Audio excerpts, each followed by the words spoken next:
Hi everyone. My name's Meg, I'm Molly. and welcome back to Mindful Moments. Yeah. Welcome back to episode 2. Episode 2. This is super exciting. Yes.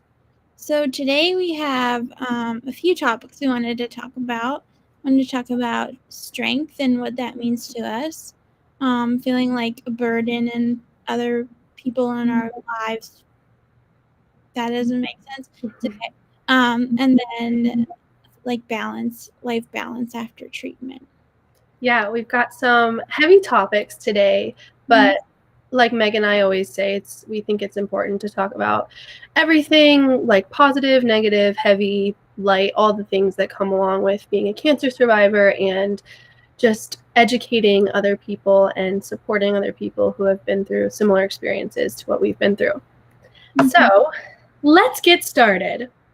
Let's get started. If I can log into my notes. All right. So Meg, we talk a lot when we're on the phone with just each other, kind of behind closed doors, about how we both have really big feelings. Like we feel things super deeply and things affect us more than maybe the average person is affected. And I just wanted to know how you manage those emotions within yourself and manage those emotions with the people around you. It has not always been easy.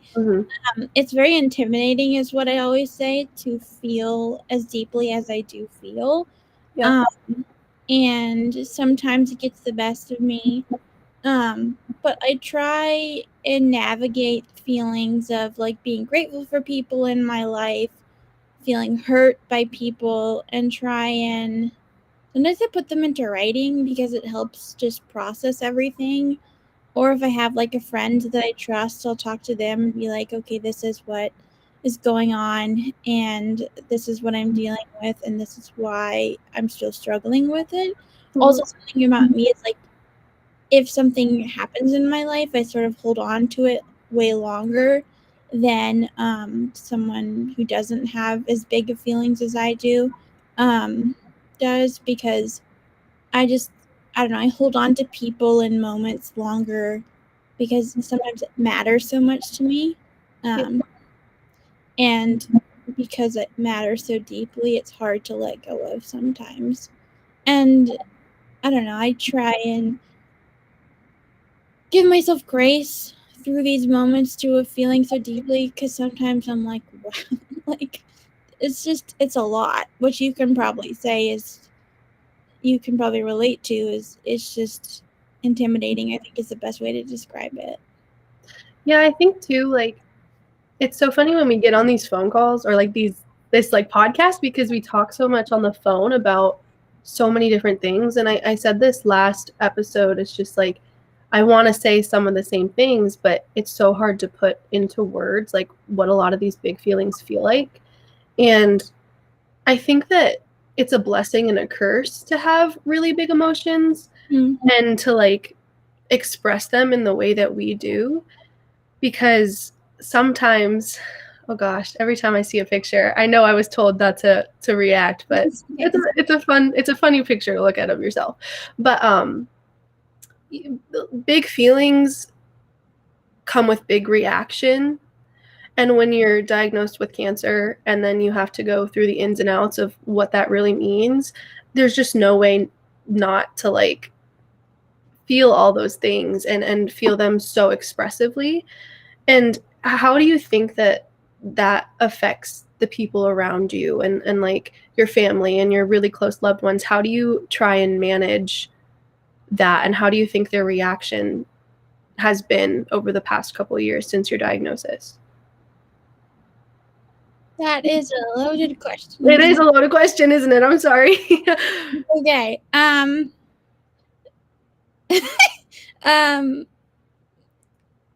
have felt, the answer to that question is I have felt differently about this like over the last few years. Say like 3 years ago I felt differently than I would have felt like 2 years ago or 1 year ago. And I actually forgot what your question was. No, it's okay. We can just talk about it. I think I think everything comes in phases. Don't you? Like it's like constantly you're in a constant cycle of grief. Like the 5 stages of grief. It's like just trying to manage all of that, and like we'll talk about later in the podcast, like the way it feels to think that you're like projecting all of that onto your family and your friends, and just trying to balance all of it it's such a mind game. And I think that this podcast is a way I manage my big feelings. Like I'm someone who's so expressive, whether it be when I'm upset or happy. Like you always know how I'm feeling. I wear my heart on my sleeve. You'll know how I'm feeling no matter what. And I think as you and I are both advocates, it's just I manage that by talking about it. I'm not afraid to like talk about the way things make me feel, which is again a blessing and a curse. Like to some people that's extremely difficult, and to some people it's really easy. But it all comes in stride and just how you handled different situations. But yeah.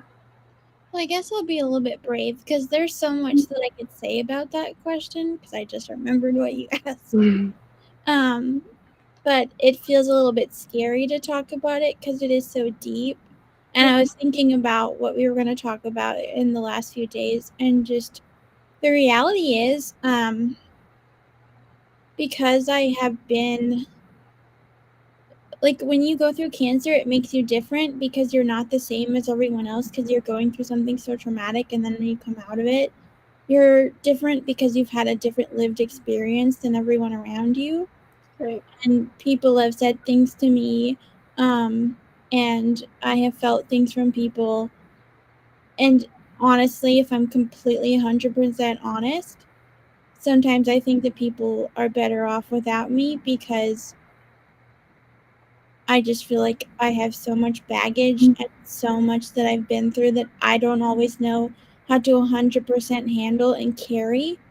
And sometimes I put it on everyone else because I can't carry the load alone. And sometimes I hold on to it all myself until I completely break down.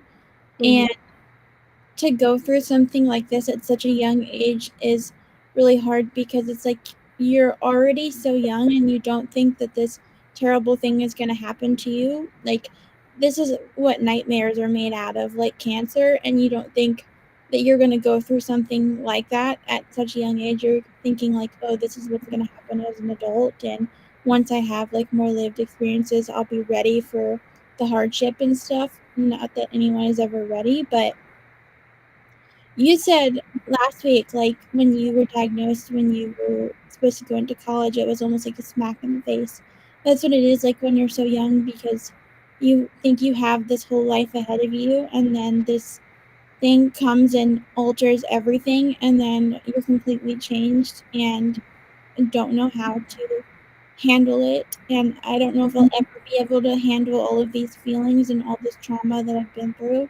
And sometimes, honestly, I just think, like, how are people handling me every day, because I'm just struggling within my own head to manage all of it. Like, is it really worth it for people to deal with me? Which is sad, but that's the reality. It is really sad, and as someone who doesn't live inside of your head, I can tell you that you don't need to be dealt with. And I feel that way too. Like there are people in my life who sometimes make it seem like the things that I've been through and the way that I have decided to handle it is some like big massive burden, like something that they have to like pick up all the pieces and fix me, and it's like their job to like make me me again, and that's just not what it is. Like it's so hard to put into words because I know exactly how you feel, but there's also nothing I can say that makes it feel any better. But Yeah. as your friend and someone who really cares about you and someone who's been through something very similar to you, I can tell you you're not meant to be dealt with. Like you're not someone that I feel like I have to fix. Like I just look at you and I see a friend. I see a real person who yes has been through like some terrible crap, some really, really awful things in their life, but you've also handled it way better than a lot of people do. But with that being said, also, like, I think it's okay to kind of crawl into a hole for a little bit. Like, I think that's a part of the grieving process, and that's a part of, like, healing. Because, like we always say, and like I always talk about with my mom and stuff, it's like grieving, no matter what it is, whether it's a loss, like a physical loss, like a person, or like the person you thought that you were going to be, or just something that you thought was going to happen and it didn't. It's like there's no guidebook. You said that last week. There's no guidebook or guide on how it's supposed to be. Like, it's just taking every day at a time. And I think that's the same way with like giving yourself grace as a human being. Like, the real people in your life will never have to handle you or anything like that. They just see you for who you are. And I think you called it baggage, or maybe you didn't call it baggage on the stream, but you've called it baggage like on a phone call. And it's not an issue to people who really care about you. It's not, it shouldn't be. I know it feels like that because I feel that way too, but as someone who loves you and cares about you as a person outside of your cancer, you do not need to be dealt with at all. Thank you. You're welcome. Let's see, what's our Meg and I are both very structured people, but I mean, speaking for myself, I also don't have the best memory, so all of our little like stuff is written out. So let's see what's next. What do we have next? Your mom was emailing that it's not live on Facebook, but I see Facebook comments, so I don't know if that's what's going on for her. She'll watch it later. She'll be fine. Thank you, Dina. Yeah. So, Molly. Yes.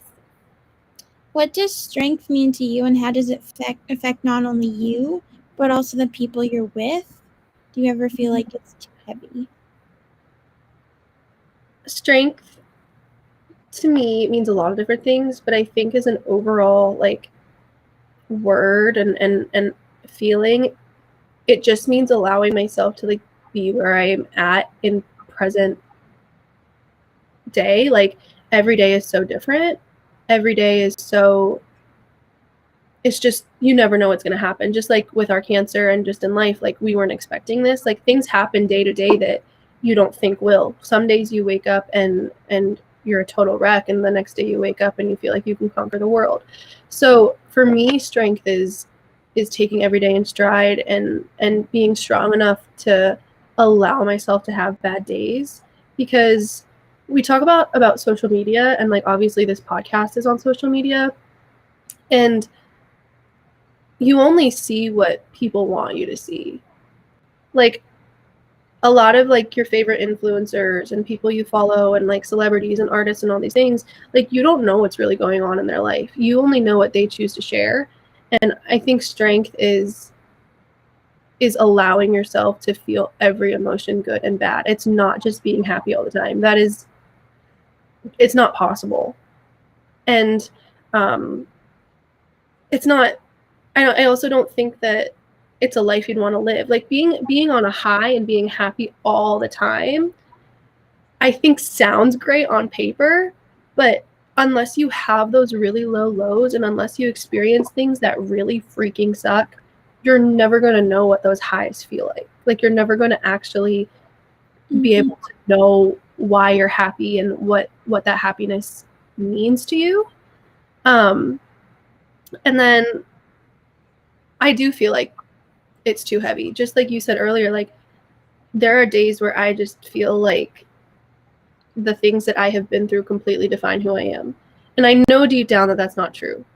And we talked about it a little bit last week. I know deep down that I'm so much more than cancer.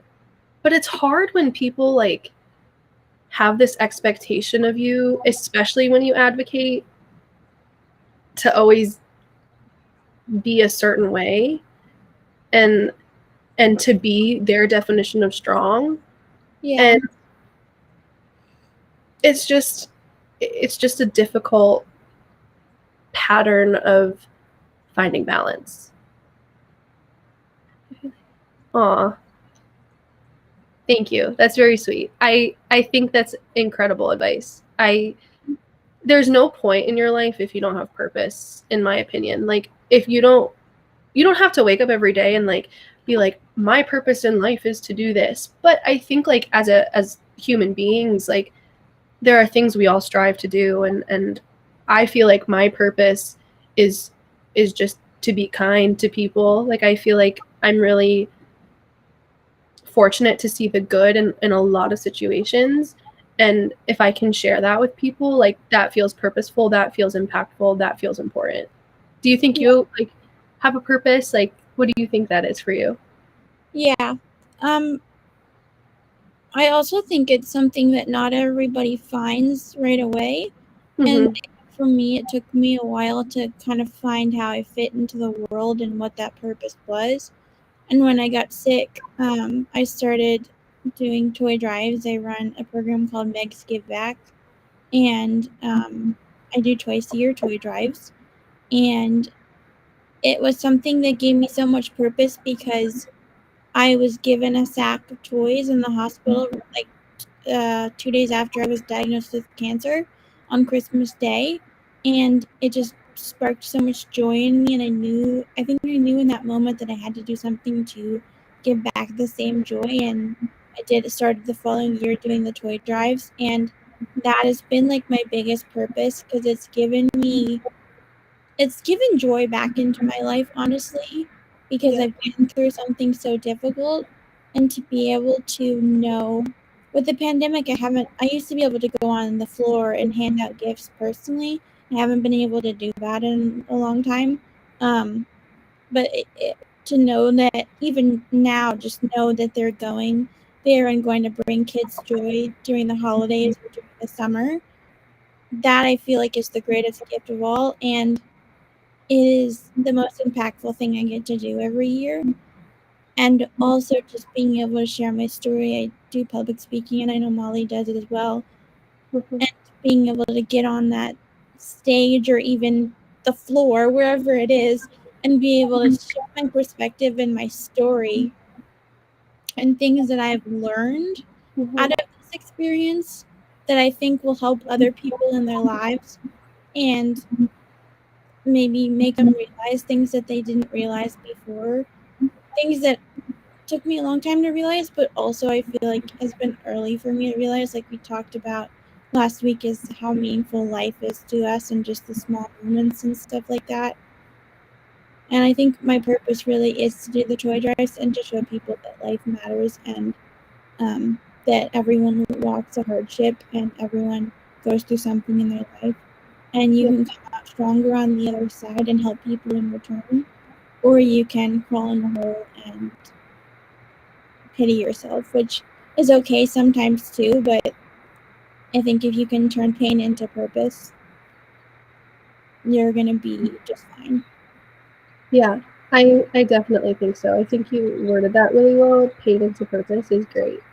But and with that being said, like I have my foundation, right? I run TMI, the Molly Impact, and that has been a huge up and down. Like, one, it's a lot of work. Two, it's a lot of emotional distress because when you do something like that, you surround yourself with cancer all the time. And something that I really struggle with, and I've told you with this podcast, it's like you have to set boundaries for yourself. And for me, it was like I had to stay off Instagram for a while because every time I logged on to Instagram, I would just see another kid diagnosed, or I'd see a friend pass away, or I'd see constant posts about cancer, and that's really hard. Like, to try and live your life and move forward as a person outside of it, and then to kind of like be surrounded and feel like you're in this own like bubble of cancer, cancer, cancer, diagnosis, treatment, surgery, another friend getting sick. Like, it's an awful part of the advocacy that we do, and it makes things so confusing sometimes because you want to do this thing, right? You want to turn your pain into purpose and make an impact, but you also want to protect your heart. There have Yeah. been so many times where I've had to just like take a couple month hiatus from doing anything cancer related. And then I kind of feel bad. I'm like, oh my gosh, like I could be doing A, B, and C to help other people, but I also can't help other people if I'm not protecting my own peace. You know And what's so interesting? Sorry, I didn't mean to no, cut you're you. good. You're good. I'm done. I'm good. What's so interesting is that you feel like it's your job, Mhm.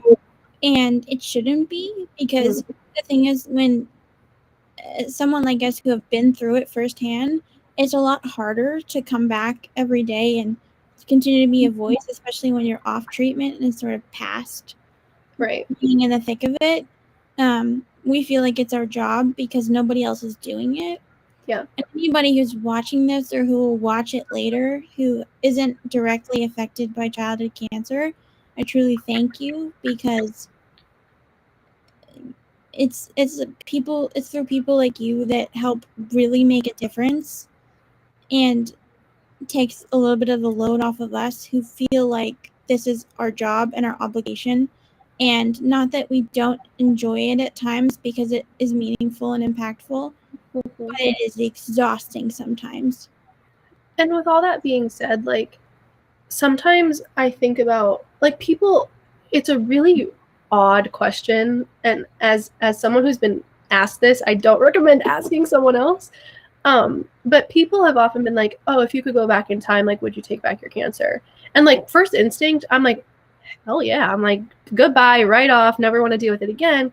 But then also like I have learned so much about myself as a person, about my community and my family, and I feel like I have found a purpose in my life. I'm sure I would have found a different one.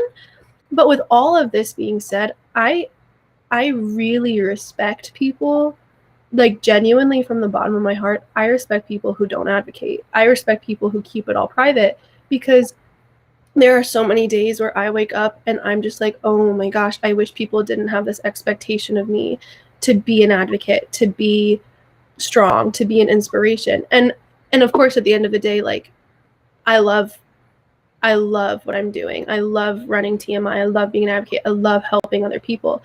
But sometimes it's just feels too much. It feels like too much. It feels like I can't be someone outside of it.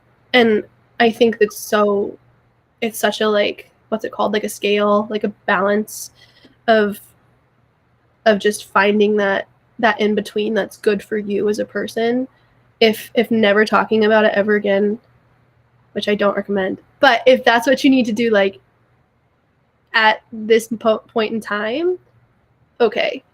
But eventually you need to find a way to express how you feel to someone you trust and respect, because you can't hold it in forever, but you also don't have to share it to the world, you know?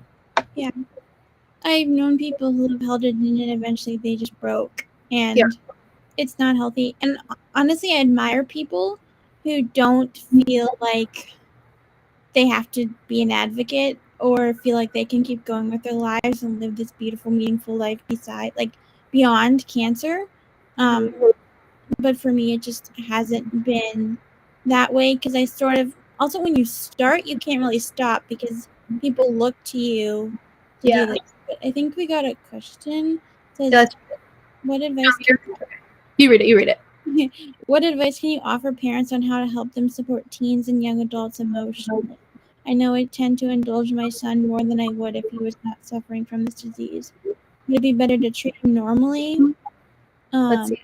I think as in dispense tough love if needed, not indulge his every whim. Do we add stress to those feeling of your situation being abnormal? That's Well, that's that's a hi Jen. That's a great and very extremely difficult question to answer. yeah. Every day is just so different. And it makes it hard. And like some days I wake up and I want my mom to kind of baby me and give me everything I ask for and rub my back until I fall asleep and indulge in everything I want. And then there's some days where I'm like, treat me like you treat Jordan and Lily, my two sisters. Don't expect this from me. Don't like expect me to wake up sad and just treat me like a kid. And my mom does a really good job of finding that balance. But with that being said, there are still days where I'm like, you are pushing my limits. I need a break. And I think, and Meg will talk about this too, every person's different. It's just it's just communication. It's just like asking, like, hey, what do you need today? And really respecting that. Like if your kid is saying, today I just need you to leave me alone, it's not because we don't like you. It's not because you're doing something wrong. It's just like that's what we need in that moment, in that day. And it differs. It changes. My answer would be that you need to truly 100% listen to your child, because I love my parents, but sometimes it's like I'm so sad. And I saw at one point like a picture or something where it's like people go through depression or something hard like this. People try to like pull you out of the hole. Imagine like I'm in the hole and there's someone's trying to pull me out. But sometimes we just want you to come down into the hole and sit there with us, like be on our level. And I know it's so hard to have to go to the dark place where we are, because maybe you're having a good day or you had a good night and you come home. And this has happened before with my mom and I. Like, she comes home and I'm like, I just want to talk because I'm struggling. And she just has had like a really good night and she doesn't want to be brought down. Which most of the time I understand that. But sometimes it's like you just need to listen to your child. And I'm just like saying this so cautiously because I'm not knocking my mom at all, because that's not what I'm doing. I'm just saying that this is such a difficult, complicated thing that we walk. And like Molly said, it's different every single day. Like 2 days ago, I was talking to Molly and she was like, something's wrong. Like, you're off. I was like, yeah, I'm just off. Like, I didn't know what was going on. I just felt really weird and in this funk, and like everything was, it was the end of the world. And then the next day I woke up and I was like, oh, everything's fine. Like, just listen to your child, and I think it'll all turn out okay, because if I think they will guide you, and I think they will tell you what they need. It's also a hard question to answer as the kid, right? Like, I'm not. I love my mother more than I love anyone else in the world. She is my best friend through and through. She makes me laugh when no one else can. She is just like my absolute rock. There's no one else in this world that means more to me than my mom does. I don't have kids. I I don't know what it's like to love someone that much. And I mean, of course I love people in my life, but like having a kid is so different. Like having someone that like you literally like birthed or like and like have raised. I can't imagine that love. I can't wait to experience that love one day. But I don't know what it must be like to have someone you care about so much and you're so passionate about making sure that they feel the best they can. It must be so difficult to not know how to navigate their really big emotions. What I understand from my mom too is that sometimes she just wants the best for me and wants me to live this fulfilling life and not let these things bring me down, and not let my health issues, my chronic issues, or my cancer PTSD sort of bring me to this dark place all the time. And she just wants the best for me. So sometimes she does give tough love. And sometimes that's okay because it motivates me to keep going. Because sometimes it feels impossible to keep going. And sometimes I'm like, I just need you to sit with me and just let me cry. And I don't know. It's so weird because we're both 22, but like I would just collapse into my mom's arms and cry and just like lay there with her anytime I need, even though I'm like 22 and like that's not age appropriate for, but Yes, it is. I know, but I'm saying for us, like, we've been through hell. Like, it doesn't matter to me because it's like this is my mom and I'm still here with her, and that's all that matters to me. Like, I think we were in public and my mom kissed me on my head and I was a little bit embarrassed, but at the same time I was like, I don't give a bad word. Like, because my mom is here and I'm here with her, and she is my best friend as well, and I just don't know what I'd do without her, and I don't want to think about that, but And it's she's hard trying too her because, best. And yeah. I think all parents who are in this situation are trying their best. So give yourself grace as well. Yeah, and like I said before, I think it's just it's so much communication, because the relationship that you have with your child and we have with our parents after going through something as tragic and confusing and heartbreaking and this, that, and the other, the relationship that we have is not normal. I don't like that word because there's no such thing as normal in any aspect of life.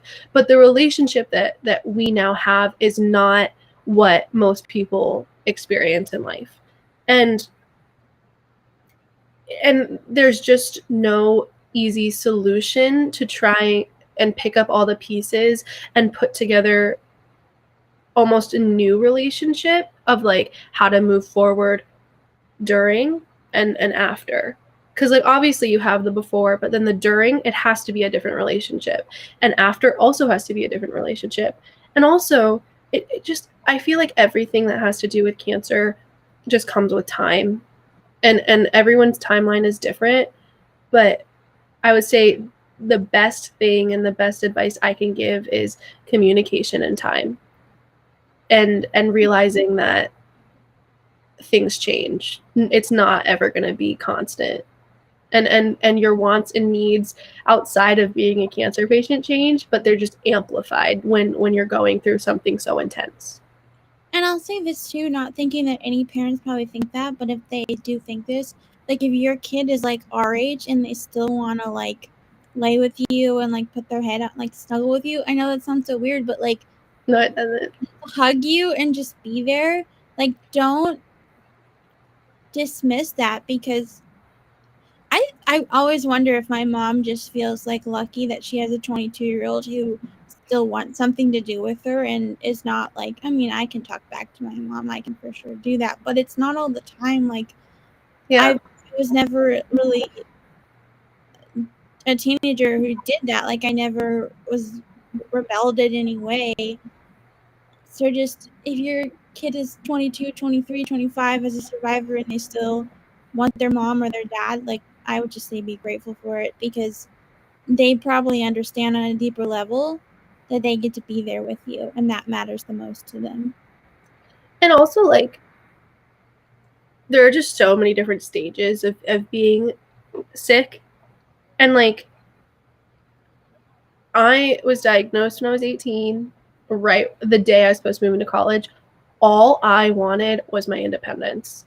And still I want independence. Like, I'm still in school. I still rely on my mom for like finances, and she comes with me to all my appointments. Like, it's just like respecting the stages and respecting the fact that like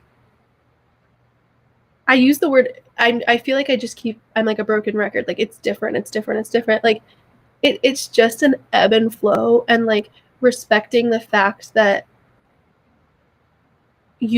we don't know what we want all the time. Like, as the kid, sorry, I'm playing with my lipstick, but as the kids, like, we don't know what is necessary or good for us all the time. And sometimes, like, as a parent, or and I'm just talking from like my experience with my mom, and my dad's not in my life, so I only have a relationship with my mom, and she's done a really good job balancing it. But there are times when I say, I don't want this, I need this, and she's like, I'm your mom, I know what you need, I'm a do what I think. And sometimes she's right, and it really makes me mad, and sometimes she's dead wrong, and I have to stand my ground and be like, this is not good for me. It's not helpful to me physically, emotionally, mentally, like. And when I say that, when I really tell her like, I'm super serious, this is not helpful, she backs off, and she's great about it. And it's not always easy for her, and it's not always what she wants to do, but when I'm serious, and she knows it, she'll follow it. And if she needs to come back in a week, a month, and we reassess the situation, then that's what we do. But it's a really hard question to answer. And I'm sure, I know, Jen, that you're doing your best, and we're all doing the best we can as parents and survivors and siblings and all these things. It's just really, it's a really difficult thing that we all have to go through, that it's just one day at a time. Yeah. Well, let's move to our next topic. How about that? So we talked a little bit earlier about feeling like a burden and kind of being felt like you have to be dealt with. After diagnosis, I mean, we already talked about it a little bit, but like, if you're comfortable, because like I said, sometimes we're comfortable when we talk about things earlier and then things change. But if you're comfortable, like, do you want to talk a little bit more about why you've felt that way and how it's affected you? Just feeling like people deal with you, which they don't, but you're not supposed to be dealt with, but Kit reminded me. I got to remind you, yeah. I talked a little bit about this last week and feeling sort of like people slipped away when I got better, because they didn't know how I came out, and I was so different. I came out of treatment, I was so different from everyone around me because time froze for me. Mm-hmm. And that really, really rocked my self-esteem, because not only did I feel like I'd come out of this really hard thing and people didn't see me the same, but I felt truly unworthy because I really honestly had nobody, no genuine person in my life anymore. And since I was young, like, it was almost like these people in my childhood, me getting sick, and then me coming out, and everyone from my childhood stayed there. Nobody really transferred over. Also because we were now adolescents, like, and I don't really talk to anybody, at least my age, from my childhood anymore. Some of it by choice and some of it really not by choice. And that's been so hard on me because I still now, like, feel like I have to prove myself. Like, just living in this, I still live in the same neighborhood I've lived in my whole life. Mm-hmm. I feel like if I'm around people, if they're home from school, or if it's the summer, or even if it's like their parents, I feel like I have to prove to them that I am better now and I'm in a better place in my life and that I'm worth it. Yeah. Because I didn't feel that way for so long, and I still don't 100%. And I often deflect on my friends because I feel so unworthy, and that's something that I'm really working hard on. That I often think, why do they even want to be my friend? Like, who on earth would want to be my friend? Like, it doesn't make any sense to me why people like me. Like, and truly I mean that, which is disappointing, but everything I've been through in my life has just made me feel unworthy as a human being. And I say that a little bit scared to say that because that is heavy stuff. Mm-hmm. And I don't know.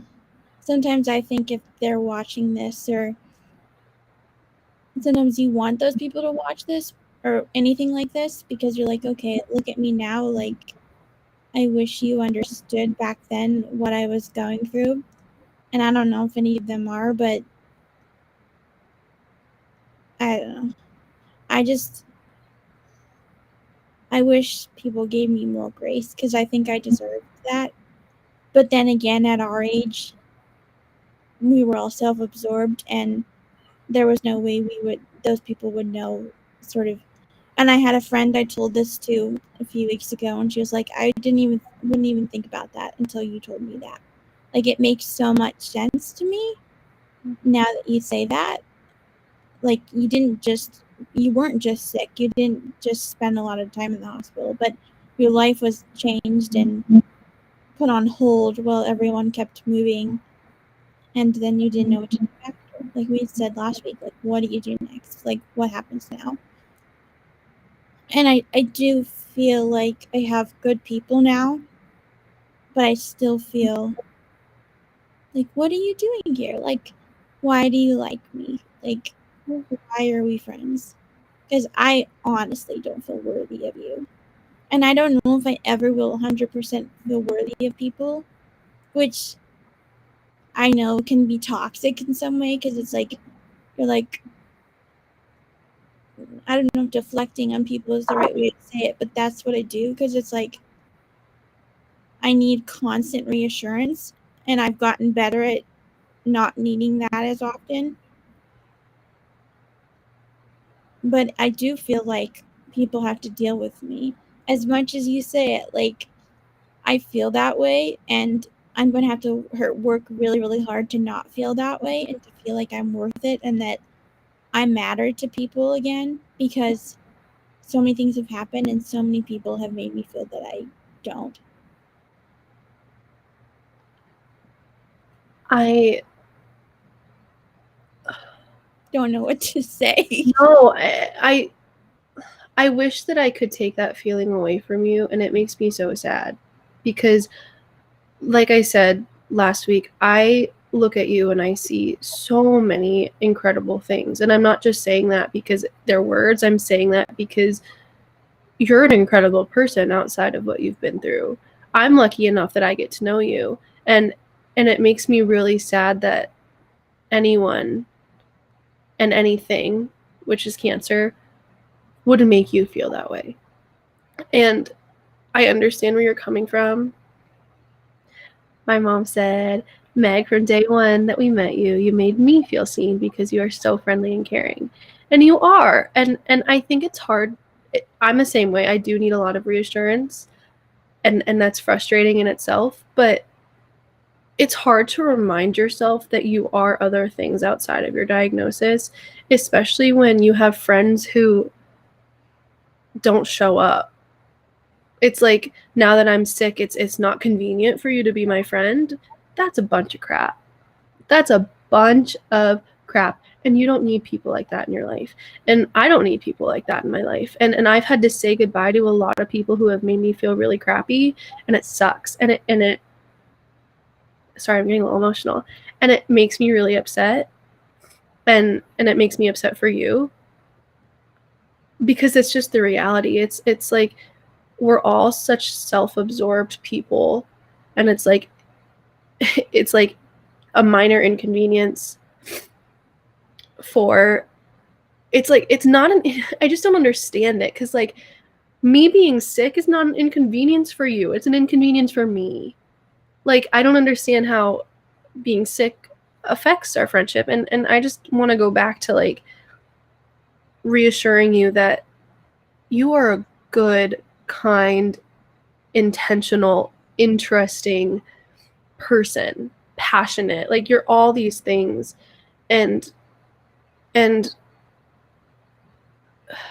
cancer is there. It's never going to go away.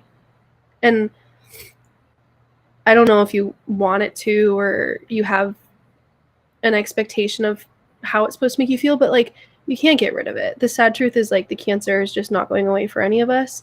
But the people in your life who love you, love you, love you. I cherish you as a person. Like, I just, every time you text me, I'm like, oh, I got a text from Meg. Like, that's so cool. Like, I wonder what she's up to. And Like, yeah. that up. Huh? You're making that up.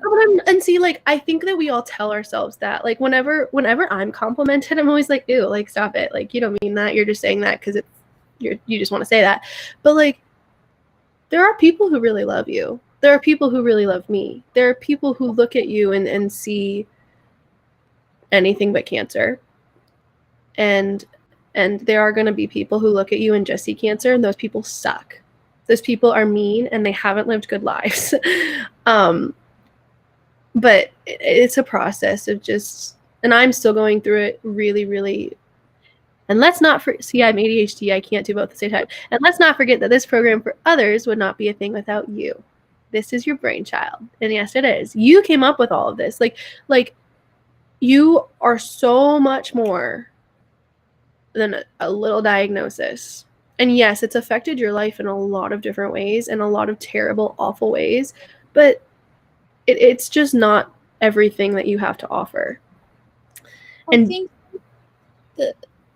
thank you, by the way, Bunny and Molly and everyone, but I think the thing that's so hard for me is like people now in my life tell me to let these people go, and I should be able to do that. But it feels like they wronged me. Like it feels like I needed I needed them. Mm-hmm. And they weren't there. Well, Dina said, as an adult and cancer mom, I lost relationships with my family members because they were so self-absorbed. Some people will never understand. I hope you both know how cherished and loved you are. And I'm sorry I cut you off. I wanted to read Dina's comment just to like kind of circle back to you. It's like it happens to everybody.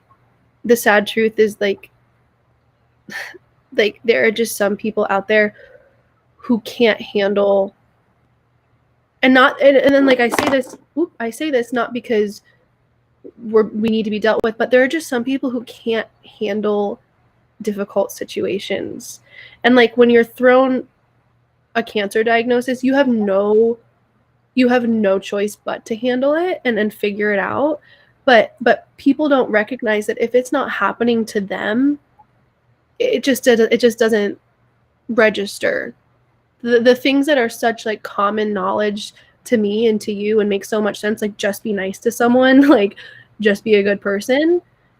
Not all people think like that. And I'm sorry. I'm so sorry that they've taken it out on you, whether it be by not showing up or saying inappropriate things or a multitude of different examples. But and I also know that me just sitting here saying, oh, I love you, you're worthy. Like, yes, you are worthy. I do love you. But I understand that those just feel like words because people have wronged you in the past. I'm not naive to the fact that like, I'm not going to say something and it's automatically going to fix the way you feel. The way you feel is totally valid and understood, and it sucks. And you deserve more than that.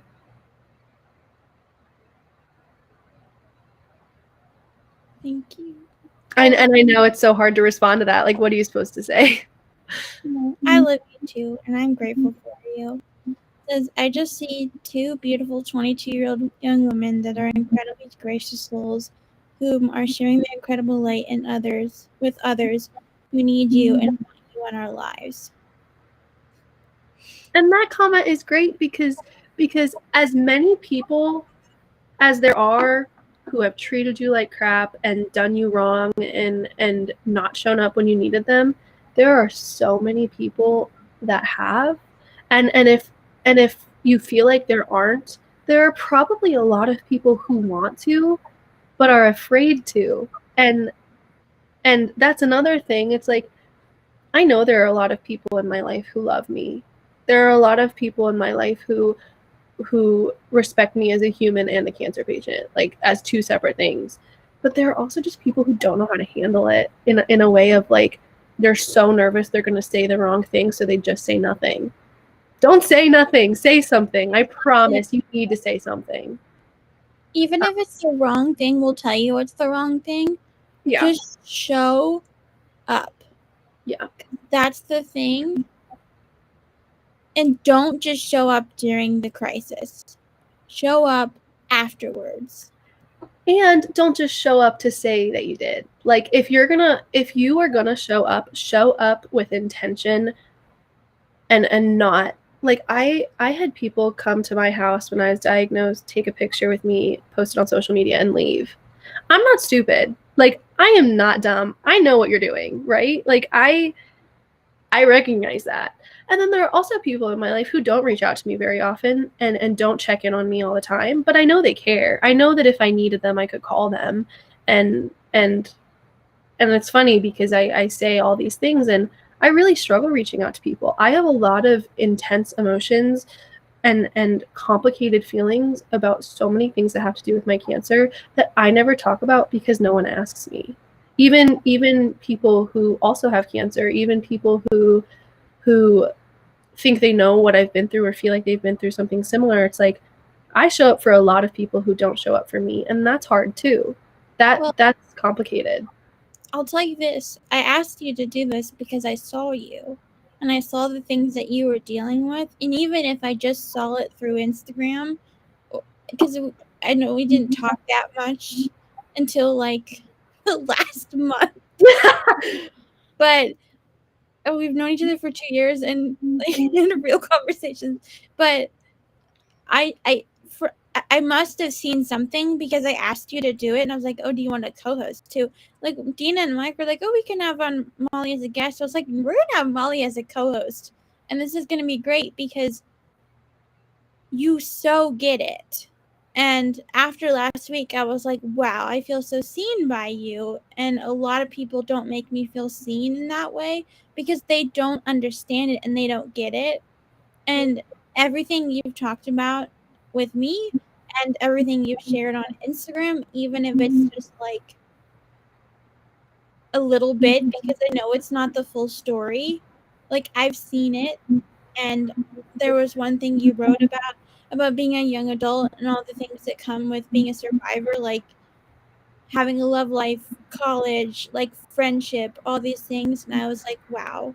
Like, and I shared it with on Facebook. I was like, this is what it means. Like, this is, if you, I think I said, if you want to understand what it's like to be me, then read these words. Like, even though we didn't really talk, I feel like I saw you and I think you saw me.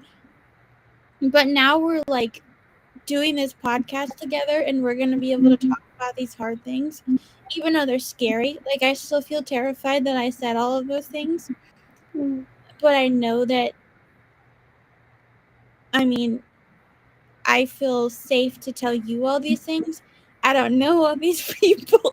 And hopefully they're good people, but I, even if you don't think that, I hope that you have people who have seen how you've struggled with this because I have. Um, and I know that there's probably strangers too. I share stuff on Meg's Get Back, and I get messages from time to time. I've gotten like full length messages from people just saying the most kindest things, and I'm like, me? Yeah. Like, they're like, I've learned so much from you. Like,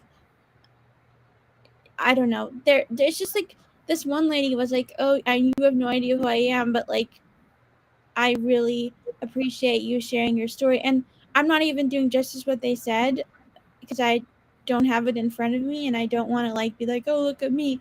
But it's wild to think about that Yeah. because it's like you're affecting people who you have no idea who they are and you've never met them.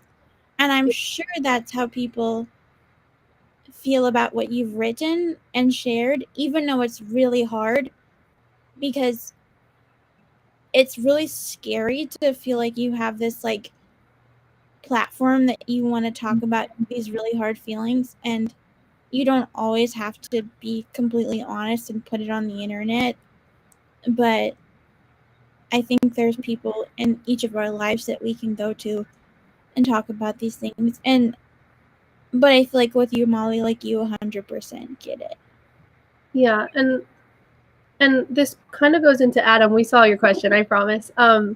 It kind of goes well, thank you for saying that, by the way.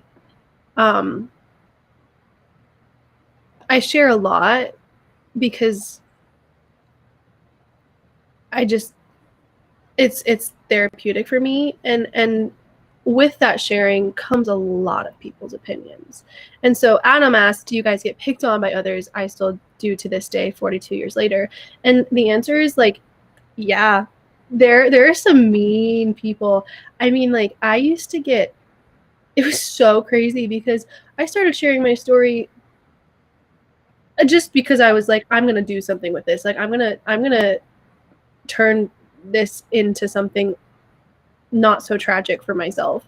And I chose to do it the way I did, and sharing, and I'm so glad that it reached you and other people, and it was really, really, really hard for me because every time I posted, I like would write all this stuff up, and then I would post it, and most of the reaction was super positive and supportive and really kind, and then there'd be like those one or two people who were just not nice, like at all, and it really affected me. And as someone who has been working very, very, very hard on not caring what people think of me for my whole life, I was just like, oh my god, like I'm not asking for attention. I think that's a common misconception with advocacy. It's like, I don't want attention. I want to be everything but cancer, but I also recognize that like no one else is talking about it. I'm very lucky that I'm good with my words and know how to express my feelings, and I want other people to experience something that I didn't have, which is like just seeing somebody who understands what it means to be in like this really deep dark place. And I got picked on a lot, like, and I don't want to say I was bullied, because I mean, like, I was and I wasn't, but I mean, there was a girl who I went to college with who like outwardly told everyone I milked having cancer. And at first I was like, oh my god, am I milking it? Is that what I'm doing? And then I took a step back and I was like, now, what the bleep? I was like, that is a terrible, awful thing to say. I would never milk having cancer. I hope that it never came across that way to other people, because I was like, that's just not what it is. I'm sitting here pouring my heart out to so many strangers that I don't know, with the hopes of like making someone else feel something. Yeah. With the hopes of like making anybody, one person, feel like they're not crazy for having these intensely difficult feelings. And people were so rude about it. And I just like, and it goes back to the whole thing of like, it makes so much sense to me to just be a nice person, to like have compassion and like treat others with respect, and not be an a-hole. Like it just is easy to not be an a-hole. And for some people it's just not. Like they look at you having this disease, and they see it as like a, you're different than me. I hope that the people who have ever made fun of anyone with cancer, or anyone at all, never experience something as terrible as this. I would never wish it upon my worst enemy, anyone in the world. I hope no one ever experiences it, because there is no right or wrong way to handle it. And when on top of that, people are giving you opinions that just aren't helpful to your situation, it's like, why? Like, and I think about that with like hate comments on like any social media platform. I'm like, what good does it do you to take time out of your day to be hateful? There's just no point. It And doesn't help you. we are being so brave and vulnerable in saying these things. Mm-hmm. And I don't know. I started Meg's Give Back 3 years ago. Well, I started Meg's Give Back. I have a couple minutes left because we have to wrap this up, which sucks because I have such a We're good in it today. We're really in it.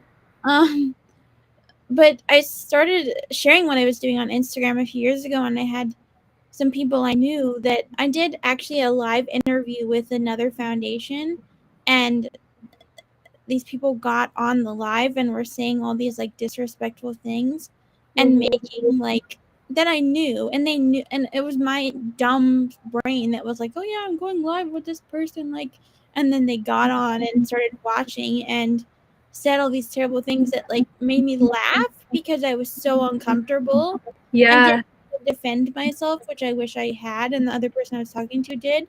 But it was so mind-blowing to me to be like, this is such a serious topic. Like, for you to make a joke out of it, Yeah. you have no clue. You have absolutely no idea. Yeah. what it's like to suffer. And it shows. Yeah. And I'm actually worried about people doing the same thing with this. But then I'm like, I got people who would back me up. Girl, here's my thing. If anyone tries to come at you, like, I am so passionate about this. If anyone wants to come at you or, like, be a crappy friend and, like, do anything inappropriate, I will stand by you to the end of time, because as someone who understands how truly terrible people can be, it is so important to have people in your corner who will go to the ends of the earth for you. And I'm kind of like that with anybody in my life. Like, if I love you, I love you, right? Like, if you're important to me, you'll know it. I'll show it, and I have no shame in that. If anyone comes for you, they won't for much longer. I promise. I pinky promise you that. But we shall end on the fact that if you come for me, Molly's coming for you. I'll find out where you live. No, I'm just kidding. I won't do that. I won't do all that. But I will. I'll back my girl Meg up. So. And I'll back you up, even though I don't like confrontation at all. Neither do I, but it's important when it's someone you care about. Yeah. Well, anyways, thanks for joining us on this wild ride that this was. We will be back next week with a very special guest. If any of you know Kerrigan Nelson, she is a, oh my gosh, 5-time osteosarcoma fighter. She's incredible. She is the most bubbly person you'll ever meet. She's one of my best friends, and I adore her with all my heart. And I really hope you tune in, because she is very insightful and funny, and you'll all love her. I'm so excited. We get to have our first guest. And of course, it had to be Kerrigan. There's no other option. Like, I'm so excited for this. And if she's watching, we'll see you next week, Kerrigan. Next week, girl. See you next week.